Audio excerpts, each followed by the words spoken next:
Olá! Bom, hoje a gente vai mergulhar direto num estudo absolutamente fascinante que revela uma métrica biomecânica meio oculta. E é exatamente esse indicador que dita de verdade a nossa independência física lá na frente, na vida adulta mais avançada. Para quem já acompanha de perto a ciência da longevidade e do exercício, essa é uma daquelas descobertas que literalmente muda o jogo todo. É o tipo de análise que vira de cabeça para baixo a forma como a gente enxerga o treinamento preventivo. Toda a nossa exploração de hoje se baseia nessa pesquisa super recente publicada agora no The Journal of Nutrition, Health and Aging. E olha só que interessante, ao analisar dados clínicos de mais de 1.400 idosos, esse estudo propõe uma atualização muito, mas muito inteligente para um teste físico que já é padrão nas clínicas. O objetivo dessa equipe médica? Revelar um sinal de alerta crucial, um sinal bem silencioso sobre o envelhecimento que incrivelmente se manifesta de um jeito muito específico, dependendo do sexo biológico da pessoa. E aí, a pergunta central que está sendo feita aqui é profunda. O que exatamente separa a capacidade da gente manter aquela mobilidade fluida do risco de sofrer eventos graves de saúde conforme o nosso corpo envelhece? Porque não é só uma questão de ir ficando mais fraco com o tempo, sabe? Na verdade, tem uma mecânica exata por trás da perda de independência que a ciência finalmente está conseguindo isolar com uma precisão simplesmente incrível. Então, vamos começar pela parte 1, o problema do envelhecimento muscular. Os especialistas em gerontologia apontam um problema central, que é meio que a raiz de quase todas as complicações da terceira idade. Sabe quando os músculos das pernas começam a envelhecer? Então, rola um verdadeiro efeito dominó no nosso corpo. Essa perda progressiva de função vai levando a síndromes geriátricas muito pesadas, tipo a sarcopenia e a fragilidade. No fim das contas, é exatamente essa cascata de eventos que coloca em risco a independência geral, levando a quedas, um aumento nas taxas de internação no hospital e até risco de morte. É um ciclo super perigoso que a medicina tenta barrar o quanto antes. Indo agora para a parte 2, o teste tradicional SPBB. Para monitorar de perto esse declínio físico nos consultórios, os médicos usam uma ferramenta que é fundamental desde 1994. Ela é conhecida como bateria curta de desempenho físico. E o mais legal é que o procedimento mede só 3 ações simples, sem precisar de nenhum daqueles equipamentos super caros. Mede o equilíbrio em pé, a velocidade de uma caminhada curtinha de 4 metros e, vale destacar muito essa última, a capacidade de levantar de uma cadeira 5 vezes o mais rápido que a pessoa conseguir. Parece super banal, né? Pelo menos até a gente tentar fazer isso rápido várias e várias vezes seguidas. O que nos leva à parte 3, força versus potência muscular. Historicamente, esse teste de levantar da cadeira servia só para estimar a força muscular bruta. O foco era só contar os segundos e pronto.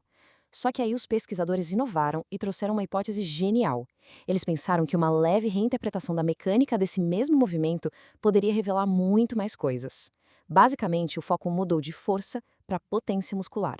Quer dizer, potência não é só conseguir levantar um peso bruto do chão, é a capacidade do sistema neuromuscular de gerar força de um jeito muito rápido e explosivo. É só pensar naquele reflexo super ágil que a gente precisa para não cair quando dá aquele tropeço de mau jeito num tapete, sabe?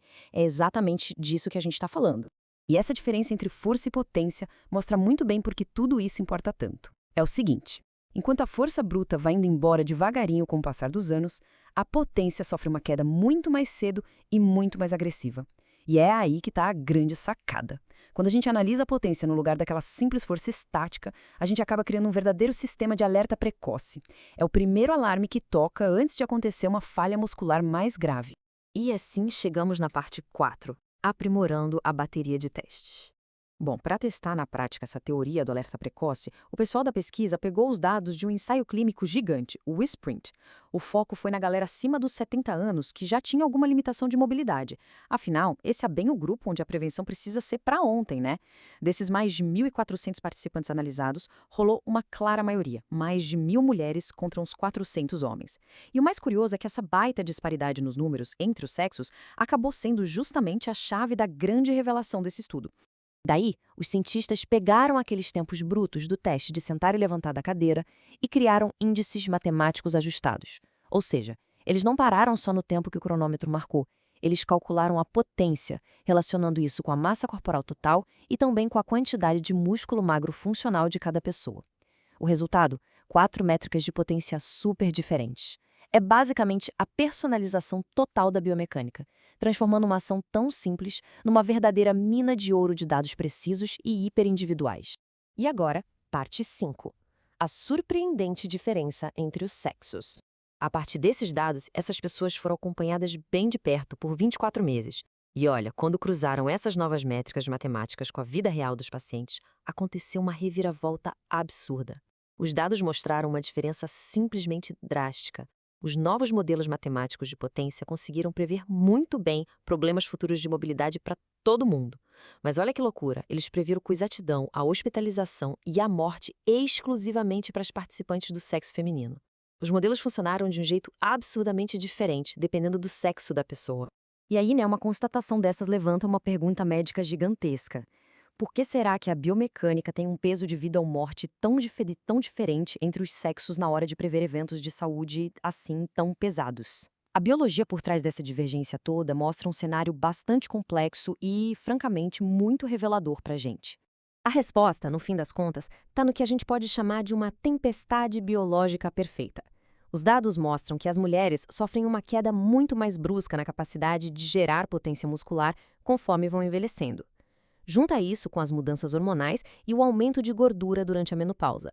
E isso acaba causando um fenômeno com nome complicado, a miosteatose. Mas, em termos simples, é a infiltração perigosa de gordura lá dentro do próprio tecido muscular, o que enfraquece a fibra de dentro para fora. E tudo isso, somado a diferentes padrões de atividade física que a gente tem ao longo da vida, impacta diretamente a capacidade neuromuscular feminina. Chegamos à nossa parte final, a parte 6. Prevendo um futuro mais saudável. Conseguir identificar essas diferenças mais sutis não é só uma curiosidade acadêmica.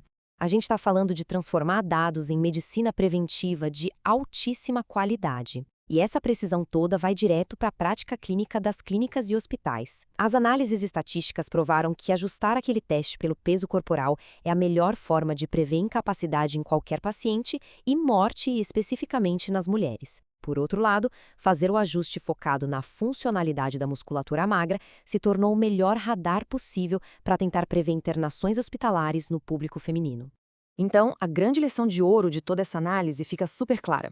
Extrair a métrica de potência muscular a partir de um testezinho simples de levantar da cadeira dá aos médicos um baita radar de saúde. Um radar de baixíssimo custo e que é incrivelmente eficaz.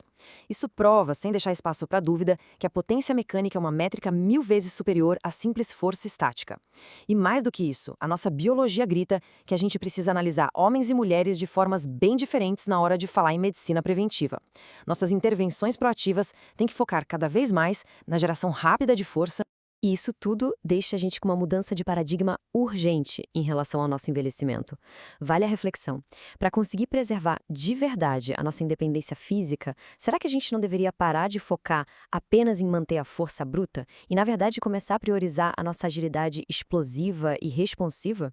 Fica aí essa provocação super importante para guiar os próximos treinos e os cuidados fundamentais que a gente vai ter com a saúde ao longo de toda a vida.